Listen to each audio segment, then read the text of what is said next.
वंदे मातरम, जय हिंद। कृष्ण कुंज प्राकृतिक फार्म। हमारे गांव का नाम है अणियाली काठी, तहसील राणपुर, जनपद बोटाद। और बोटाद शहर से करीब 6-7 किलोमीटर की दूरी पर हमारी ये वडीलोपार्जित ज़मीन में हम 2012 से श्री राजीव दीक्षित जी की प्रेरणा से प्राकृतिक कृषि हमने अपनाई है।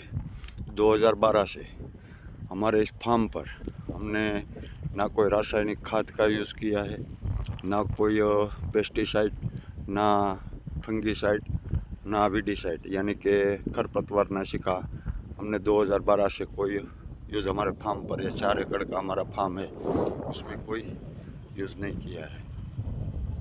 अभी हमारे ये 4 एकड़ के फार्म में से 3 एकड़ में हमने अभी ये सन की बुआई की है, नीले बड़वास के लिए। और 1 एकड़ जो बचा है उसमें पहली सिंचाई ख़त्म होने के बाद उसमें इकड़ की बुआई की जाएगी। अभी ये सन की बुआई की है। और पूर्णिमा एजेंसी राजकोट के हमारे मार्गदर्शक श्री हरदेव सिंह जाडेजा और ग्रीनलैंड कृषि के हमारे मित्र दीक्षित भाई कोटड़िया के मार्गदर्शन अनुसार हमने ये सन की बुआई की है। ये 21-22 तारीख को हमने ये बुआई की थी और बारिश हुई थी, उसमें सब फसल आप देख सकते हो पूरी तरह से लहरा रही है और उसमें पहली सिंचाई चल रही है। और उसकी जब बुआई की तो हरदेव सिंह जाडेजा के मार्गदर्शन के अनुसार हमने उसमें चमत्कार का पट लगा के ये बुआई की है। और पहली सिंचाई ख़त्म होने के बाद उसमें जो हमारा 1 एकड़ बसा है उसमें हम इकड़ की बुआई करने वाले हैं।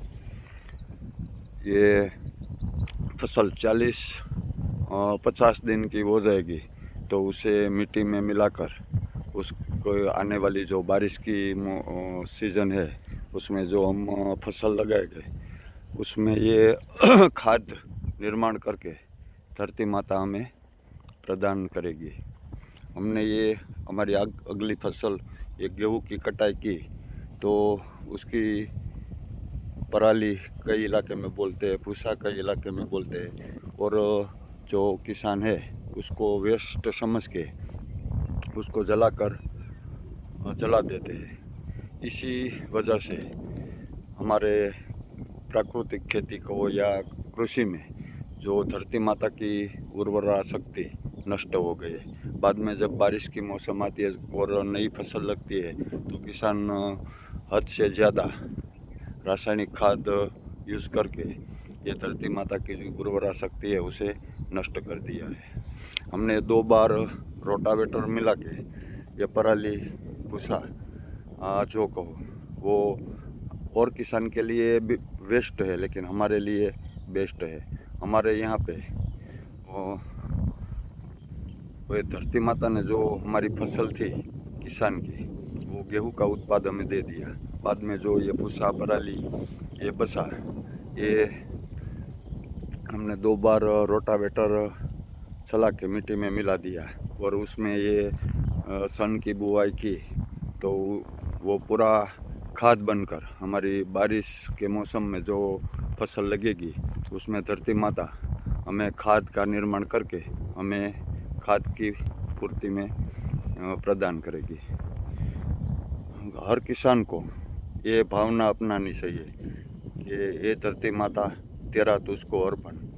तो ये खाद अगले मौसम के लिए तैयार करके धरती माता किसान को प्रदान करती है। वंदे मातरम, जय हिंद। कृष्ण कुंज प्राकृतिक फार्म।